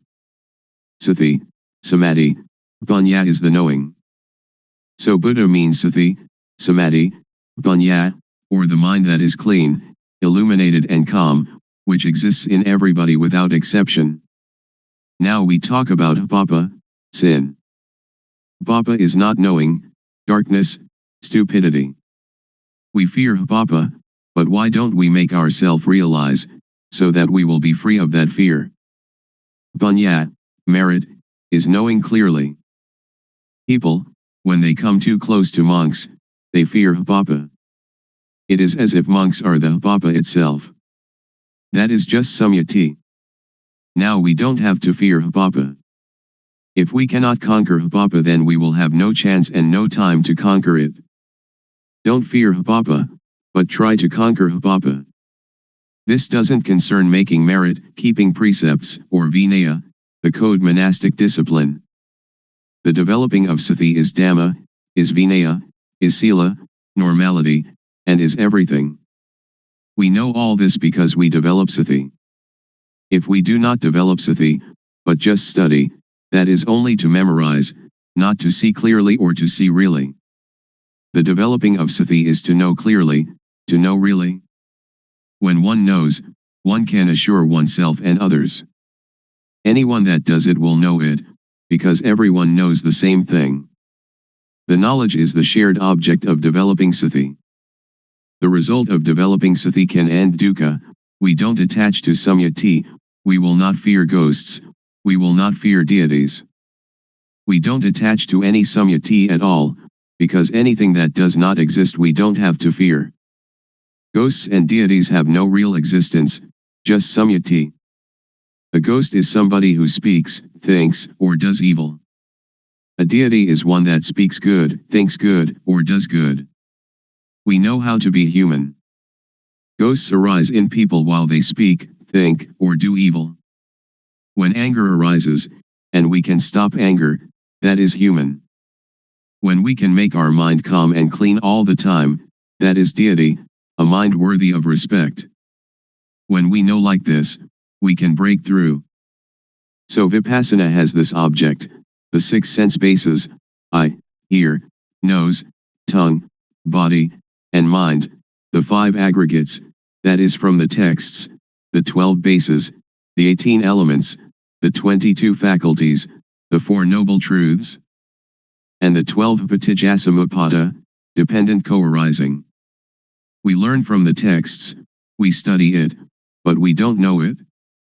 We just know from memory. When we come to develop sati, the knowing will arise, that is the real thing.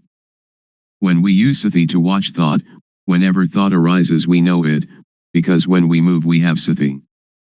Thought has no real self. When thought arises we have sati and know it, like a cat watching a rat. When the rat emerges the cat catches it immediately. This is the same. When we have sati in each movement, when thought arises we know it, see it, and understand it. This means that we can untie it and conquer it. The elders said that to conquer others 100 or 1000 times has not the benefit of conquering oneself just one time. To conquer oneself is to conquer thought. When thought arises we see it and know it. Then it cannot proliferate. Whenever thought arises we know it. When we develop more and more sati, there will arise jnana panya, knowledge arising from full awareness knowing, to know clearly, to know really. Vatu, thingness, means everything in the world and in ourself, we have to know it all.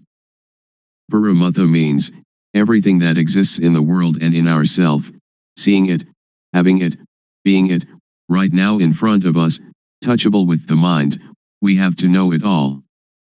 Agara means, that everything in the world and in us can change.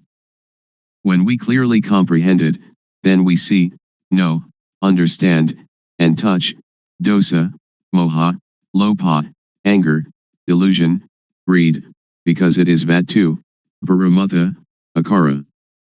After knowing this the mind will be very cheerful, and can see, vedana, sunya, sankhara, vijnana, feeling, percept, conceiving, knowingness, not being dukkha. The real pra, noble, inheres in this. Pra doesn't mean you shave your head, but means the quality of the mind. Paramatha means the real thing. The real pra is in everybody without exception. In this way of developing sati, the feeling of the movement is the cause, the effect is knowing all this. Pra means teacher, one that teaches. When they know this and teach this, there is no dukkha. A real pra knows samyati panyati, paramatha panyati, attha panyati, and ariya panyati, the four levels of designation. The mind has changed and we will really know this. If we know other things it is not correct. We continue the practice. There will arise piti, rapture. We feel comfortable, the mind is light, it is like in darkness there arises the light, or the dirty becomes clean again. Or like black and white, or the heavy becoming light. The mind changes from one stage to another. When the knowing arises, the not knowing disappears immediately. When the quality of the real pra arises, the quality of not being a pra disappears immediately. When the quality of being deity arises, the quality of being ghost disappears immediately. When the quality of being human arises, the quality of being other disappears immediately. It arises and substitutes for the other. This is called to be born here and die here. Not being born from the womb of the mother and dying physically, that is another thing. That is also the supposing of dukkang, anajang, anatta. Continue the practice. It will be like a pot of water, which has filled to the brim, is now having water removed. When the knowing arises, sati will be reduced, not full like the previous stage. In the practice our awareness is full, but when the knowing arises it will attach to the knowing, it will attach to the object. When the object arises we have confidence, and it enters into our memory in the brain and is never forgotten then on. I have known this since I was 46, but I haven't forgotten even a little. I know Rupnam in the morning and know the changing of the mind in the evening. I really know this, and I have the confidence to guarantee that it is the teaching of the Buddha. The Buddha taught this thing. Making merit, giving charity, keeping precept, that is good in one way, but learning from the texts, we do not really know how to practice developing sati, how to deal with the mind.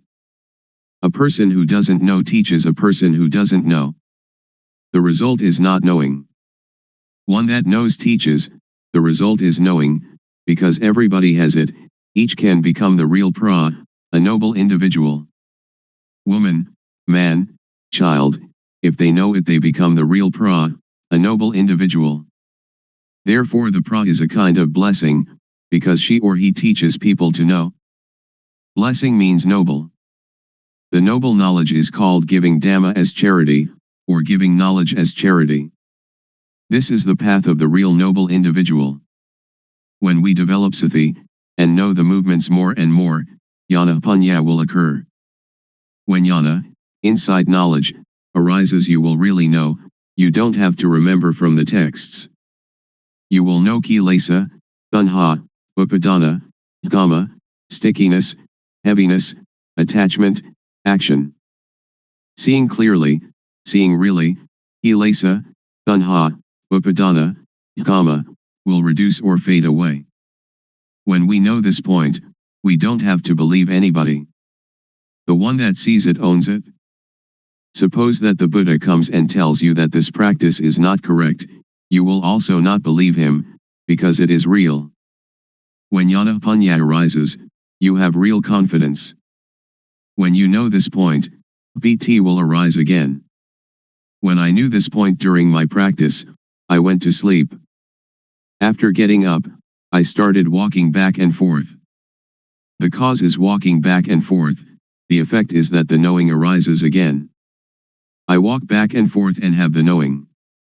At that time, there is a centipede running across my path. The centipede is cause, the effect is that I see the centipede. I light a candle and try to find the centipede. When I cannot find it, I bring the candle back, and then begin to walk back and forth again. Walking back and forth is cause, the effect is knowing sila, sila kunda, samadhi kunda, panya kunda, all that belongs to normality, setting up the mind, knowing. The knowing arises that kunda means, vessel, container, to contain, to fight it. You can fight everything. It is like when the container is good and you go to get water, you can have that water to drink.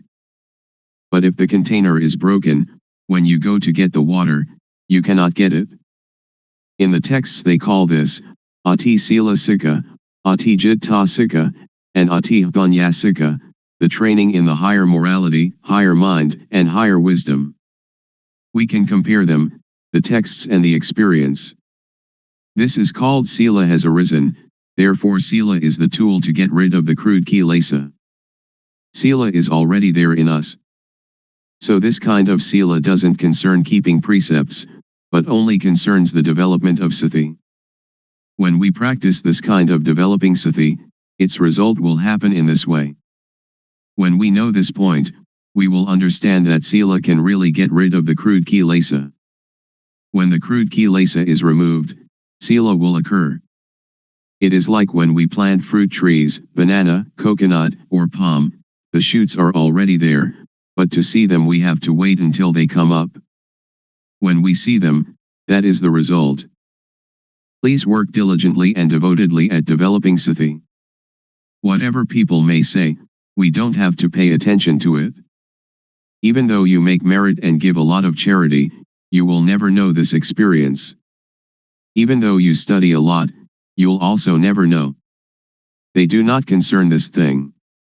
This can really untie dukkha. When we can cure dukkha, wherever we are comfortable. If we are parents, teachers, children, police, soldiers, monks, novices, or whoever, we will be comfortable, because dosa, moha, lopa disappears, the attachment disappears. But we have to go over this object again and again, so as not to forget. But when you really see it you will never forget it. I have seen it, and I have never forgotten it. Now we come to know samatha, concentration calmness, or doing calmness. There are two kinds of calmness. Samatha calmness is the calmness of not knowing. So samatha meditation is only a device to keep the mind calm. Vipassana, liberating insight, means to see clearly, to know really. It is also calmness, but a different kind of calmness. Developing sati, the calmness will arise by itself because it is already there. The arising calmness is the unattachment, not having dosa, moha, lopa. When people say anything to us, sati will come immediately. It is like having only one chair but there are two people who are running to sit on it. When sati arises, sati will sit there. Dosa, moha, lopa cannot come, because sati, samadhi, panya is already there. It is full. The fullness is already there. The voidness is also already there. It is like an empty glass, which has air inside it but we cannot see the air. When we pour water into it, water will substitute for the air, all of the air. The matter of sati is the same thing. I can really assure you. Suppose there is somebody who says bad things to us. Sati will come, and we can see it clearly. Parents teach us that if there is somebody cursing us or saying bad things to us, we should be patient and not get angry. But we cannot stay still because we don't see it. When there is nobody to say bad things to us, we are already comfortable, because the comfortable is already there. It depends on what we suppose to be the owner of each body to practice and make it occur. When we practice, the clear knowing and the real seeing will occur. I can assure everybody. If somebody does not develop sati and does not make this thing occur, that person doesn't have it, but it is already there. So we should respect each other. After knowing sila, we will know gama, sensuality. Gama means those things that make calmness. Gama is attachment. This is called gama aramana, the object of sensual enjoyment.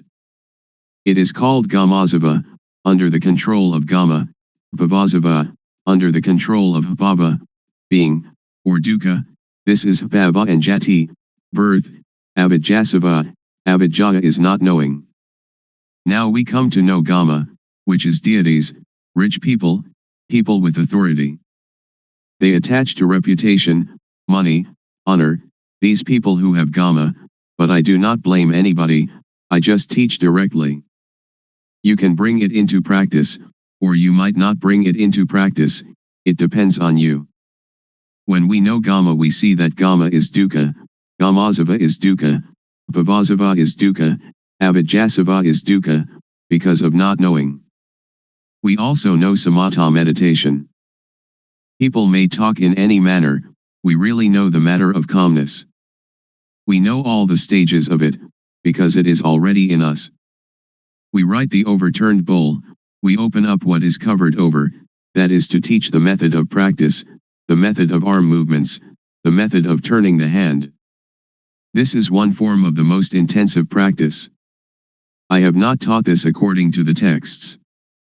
It may or may not contradict the texts, but I will talk in this way, because doing this way then you know this way.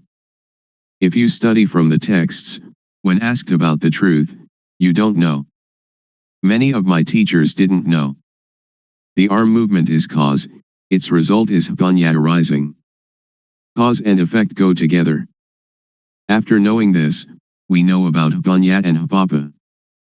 Or any bad bodily action, we know how it is hapapa, kama, harmful, benighted action, and, if there is really a hell, into which level we shall fall.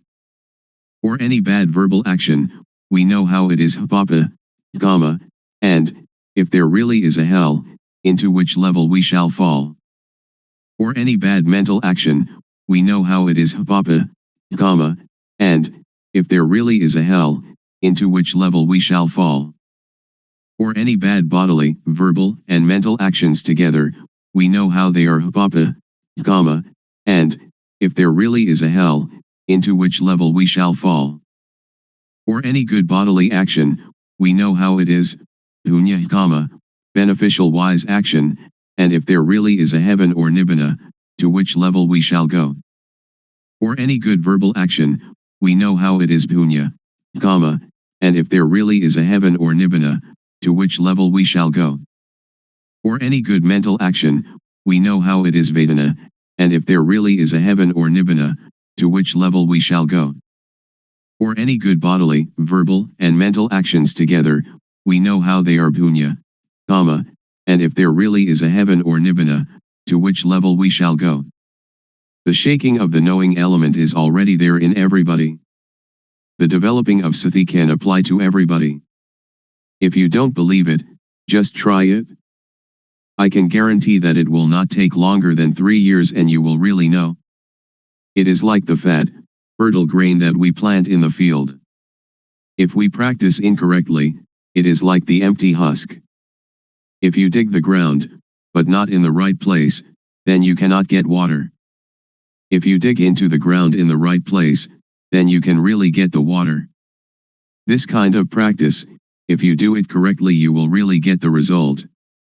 If you do it incorrectly, you will not get the fruit. When the occurrence happens, we know about 4 elements: earth, water, fire, and wind. They come together. When we know this, the occurrence arises. We know the end of dukkha. The end of dukkha is here. It will demolish all and everything. On this thing I do not believe anybody. When we come to the end, we will have jnana. Sila is the tool to get rid of crude kilesa. When the crude kilesa comes to an end, sila occurs. Samadhi is the tool to get rid of the median kilesa. When we know the median kilesa, then we know samadhi. Panya is the tool to get rid of the subtle kilesa. When the subtle kilesa is discarded, panya then arises. That arising panya is called jnana panya. Because it is inside us, we know it. If it is not there inside us, then we don't know it. I can assure you that everyone without exception can know it. Women, men, believers of any religion. When I was practicing this method, I was not a monk. Sometimes I wore shorts, sometimes I wore trousers. After knowing this Dhamma, I taught brothers, parents, aunts, and uncles for 3 years. They knew, but they knew little, but still they knew the real pra, knew the supposed pra, knew samyati panyati, paramutha panyati, attha panyati, and ariya panyati. The mind changes from commoner to noble individual. They say that nibbana is tadunga pahana, abandoning by substitution of opposites, vikkumbana pahana, abandoning by suppression, samacheda pahana, abandoning by destruction. Tadunga pahana is to come to know oneself thoroughly. There are 4 levels of knowledge. First, we know until the end of dukkha, but we know only a short time, it doesn't last long. Second, we know longer, like the light of a bigger lamp. Third, we know even longer, like the light of even bigger lamp. And fourth, when we know the end of dukkha, but after we know it is there all the time. It is like the full flame of the lamp, or the light of the sun, the very brightest light. There are 4 kinds of jnana. We have to really know it. This is learning and practice. Learning means moving the arms. Practice means turning the hand up and down. After learning and practicing this method, the fruit will come, and we will have no doubt, because we know all. We also know the end of dukkha. Patijjasamuppada, dependent co-arising, is just words. If we want it in our practice, we have to come to the cause, that is to practice movement, until panya arises. When panya arises, when we talk about patijjasamuppada, we know it immediately. So now we come to the conclusion. We practice developing sati, and we come to see thought, we come to see the mind. We do the practice like a boxer. Once in the ring, the boxer must box. We do it often, step by step. We do it like a ball in a field. When people do not stop kicking the ball must continue to roll. When they stop kicking it, the ball comes to rest by itself, it doesn't have to fight nor to escape. We come out of thought, come out of the cave, and we live in the brightness. We see our life mind at all times. When the mind moves, we know it. Sati panya, awareness knowing, is there immediately, like a barrier against all harm. And though the world of others be turbulent and heated, with us the whole world is at peace. Be that way. To be experienced by the knowing each one for oneself. How to practice developing sati. The Buddha teaches us to know our duty. The duty of humanity is to practice Dhamma. The duty of humans is to teach humans to be human. So we should look to ourselves first, we should consider ourselves first, we should teach ourselves first. If we waste our life, we cannot buy it again. If we let our life suffer, we waste it.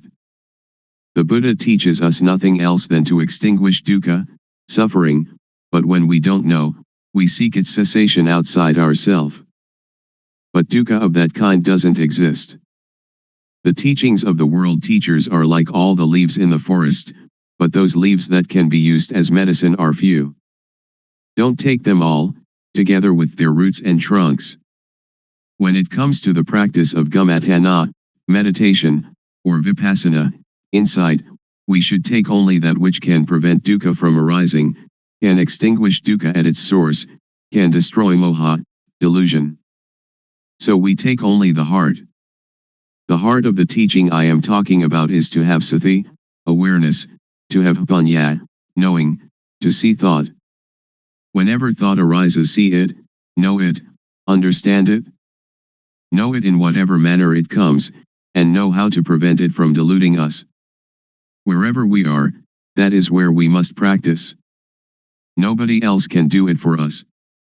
Wherever we go, we are the one that goes. Wherever we stay, we are the one that stays. Sit, eat, drink, sleep, we alone do it. If we are a person who keeps precepts or gives charity, we can practice. And if we are somebody who never does these things, we can also practice. To help others is good, but it is good only in a worldly way. To practice developing sati, samadhi, panya, awareness, steadiness of mind, knowing, however, is good in every way. So before you teach others, you should train yourself, until you clearly and really see, know, and understand. When you really see, really know, and really are, then you can teach others comfortably. So this practice, we have to learn it ourselves, we have to teach ourselves, we have to see ourselves, we have to know ourselves, we have to understand ourselves, we have to do ourselves. So you needn't be interested in others, just do this movement practice a lot, do it as nothing special, do it without hurry, without doubt, without speculation, do it without expectation of result. Be simple, and just move, one movement at a time, and know. When you don't know, let it pass, when you know, let it pass. Sometimes you know, sometimes you don't know, so it goes, but know. When the body moves, know it. When the mind moves, know it. This practice is a 24 hours a day practice, so relax and just be natural, just be normal. Set up the mind to really practice, and practice comfortably. The method of developing sati in daily life. When we get on a bus or boat, and are seated properly, we turn the palm up, we turn the palm down, we move the hand, or stretch the hand, or run the thumb over the fingertips, and blinking eyes, breathing, swallowing saliva, and so on, be aware of these movements. This is the way to have awareness returning to ourself. When thought arises, be aware of it, and detach it. The method of developing sati when we are at home. We can sit with both legs gathered back to one side, or cross-legged, or in a chair, or we can sit with legs outstretched. We can stand or lie down doing the rhythmic practice too. When we walk Jangama, meditating while walking back and forth, a length of 8 to 12 paces will do, we must not move the arms, fold the arms across the chest, or clasp the hand behind the back. The method of practice in a sitting position is shown in the stylized illustrations that follow. First, rest the hands palms down on the thighs. Second, with awareness, turn the right hand onto its edge, then stop. Third, with awareness, raise the hand, then stop. Fourth, with awareness, lower the hand to rest on the abdomen, then stop. Fifth, With awareness, turn the left hand onto its edge, then stop. 6th. With awareness, raise the hand, then stop. 7th. With awareness, lower the hand to rest on the abdomen, then stop. 8th. With awareness, move the right hand up to rest on the chest, then stop. 9th. With awareness, move the hand out, then stop. 10th.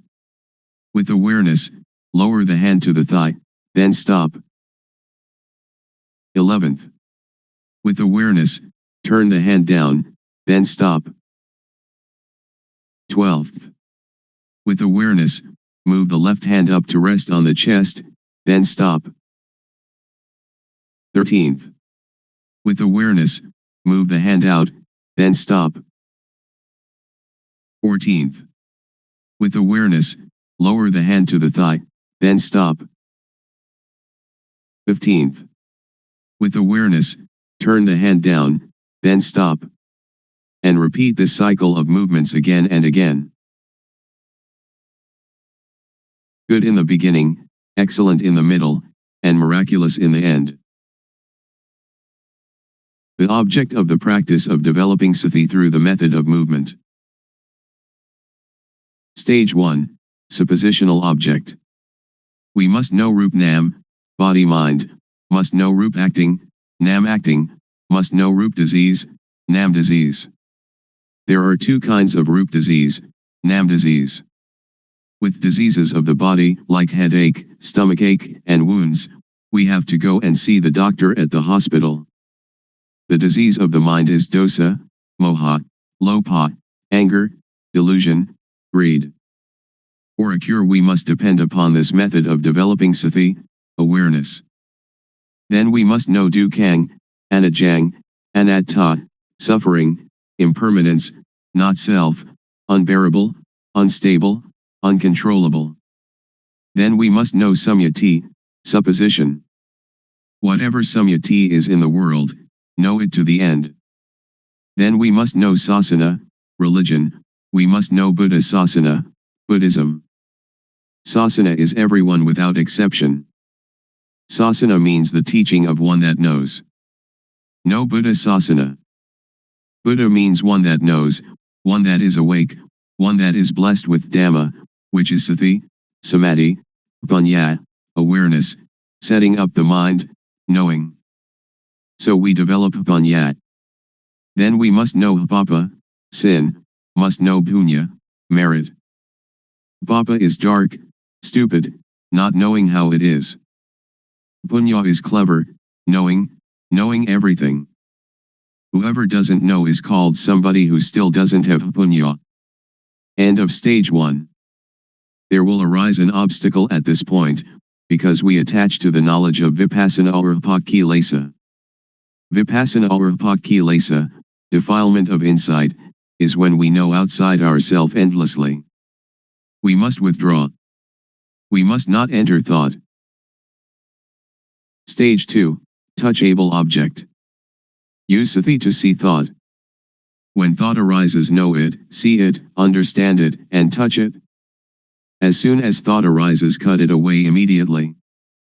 Do it like a cat pouncing on a rat. Or like a boxer that climbing into the ring, must box immediately. The boxer needn't pay respect to the teacher. Lose or win, the boxer must box. We must not wait for anyone. Or like digging a well. When we find water, it is our duty to scoop out the mud, scoop out the mire, scoop out the water until it is finished. Scoop out the old water to the end. Now new water from inside will come out. We must stir at the edge of the well, clean the edge of the well, clean out the mud, and clean out the mire. Do it often. The water will become clean by itself. When the water is clean, anything that falls into the well we will know, see, and understand immediately. The cutting out of thought is the same. The quicker we cut, the better it is. Then let us see Vatu, thingness, see Paramutha, mind touchable, see Agara, change in Jess. Vatu means things that exist in the world, everything in humans and the mind of humans and creatures. Paramutha means things that really exist, we are seeing, having, being it, right now in front of us, touchable with the mind. Agara means change in Jess. Suppose we have a full can of dye, originally of 100% quality. If we dye cloth, it will adhere to the material 100%. When we know, we see, we can touch with the mind, the same full can of dye but the quality declines. Take it to dye cloth, it will no longer adhere to the material. This we must really see, must really know. Then see dosa, moha, lopa. Then let us see, vedana, sunya, sankhara, vijnana, feeling, percept, conceiving, knowingness, see them, know them, and touch them. Really understand this. We needn't doubt. Now there will arise a little hpiti, rapture, but hpiti is an obstacle in the higher practice of Dhamma. We must not be interested in that hpiti, we must come to see thought.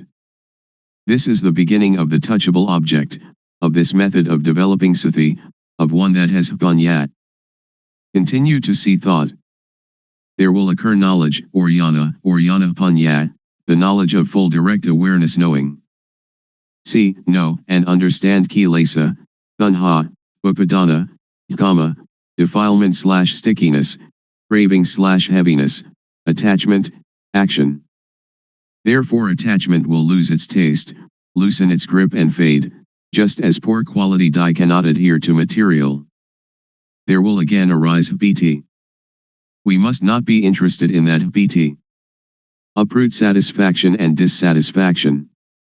Continue to see thought, to see the mind that is thinking. There will occur a kind of yana, to see, to know, and to understand sila, normality, sila kunda, samadhi kunda, panya kunda, the gathering together, containing of all normality, setting up the mind, knowing, or, ati sila sikha. Ati jitta sikha, and ati panya sikha, the training in the higher ethics, higher mind, higher knowing. Kunda means to contain or to fight. Sikha means to steamroller into powder or to pulverize to extinction. So sila is the tool to get rid of crude kilesa. Crude kilesa is dosa, moha, lopa, kilesa, tanha, upadana, kama. When these lose their taste, fade, and loosen, then sila occurs. Samadhi is the tool to get rid of median kilesa. Median kilesa is calmness, which is to see, to know, and to understand gamazava, pavasava, abhijasava, under the control of sensuality, being, not knowing, because this kilesa is median kilesa, which makes the mind calm. This is one of the objects of this method of developing sati. When we know and see it this way, we will come to know dana, generosity, giving, keeping precepts, and doing gamatana, meditation, from every angle and every corner. There will arise yana panya in the mind. For a bad bodily action, know how it is papa, kama, harmful, benighted action, and, if there really is a hell, into which level we shall fall. For a bad verbal action, know how it is papa, kama, and if there really is a hell, into which level we shall fall. For a bad mental action, know how it is papa, kama, and, if there really is a hell, into which level we shall fall. For bad bodily, bad verbal, and bad mental actions together, know how they are papa, kama, and, if there really is a hell, into which level we shall fall. For a good bodily action, know how it is punya, kama, beneficial, wise action, and, if there really is a heaven or nibbana, to which level we shall go. For a good verbal action, know how it is punya, kama, and, if there really is a heaven or nibbana, to which level we shall go. For a good mental action, know how it is punya, kama, and, if there really is a heaven or nibbana, to which level we shall go. or good bodily, good verbal, and good mental actions together, know how they are punya, kama, and, if there really is a heaven or nibbana, to which level we shall go. End of the object of this method of developing sati. It will be the greatest, most wonderful unfolding, which is in the mind of everyone without exception. If we still do not know it now, when the breathing is nearly finished we most certainly must know. One that is developing sati, developing panya, as yana and knows. But somebody who doesn't develop sati doesn't develop panya, when the breathing is nearly finished it will be the same, but they will not know, because they have no yana. To clearly know and really see, not just to memorize or recognize, to know with yana panya of the real developing of sati, is to be able to assure oneself. It is said that at the end yana will arise. Be careful about abnormalities that may occur. Be aware of yourself. Don't attach to happiness or to anything that arises. Don't take happiness, don't take suffering, but just return to reviewing the object often, from Rupnam until the end of the object, level by level, and know that the object has steps and stages.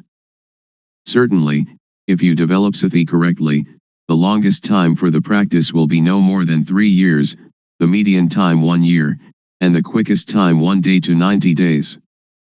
We do not have to talk about the fruit of this practice. There is really no dukkha.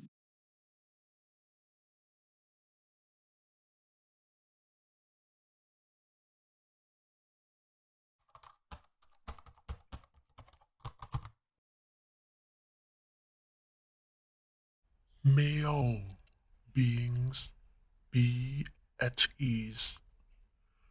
Whatever living beings there may be, whether they are weak or strong, omitting none, the great or the mighty, medium, short or small, the seen and the unseen, those living near and far away, those born and to be born. May all beings be at ease.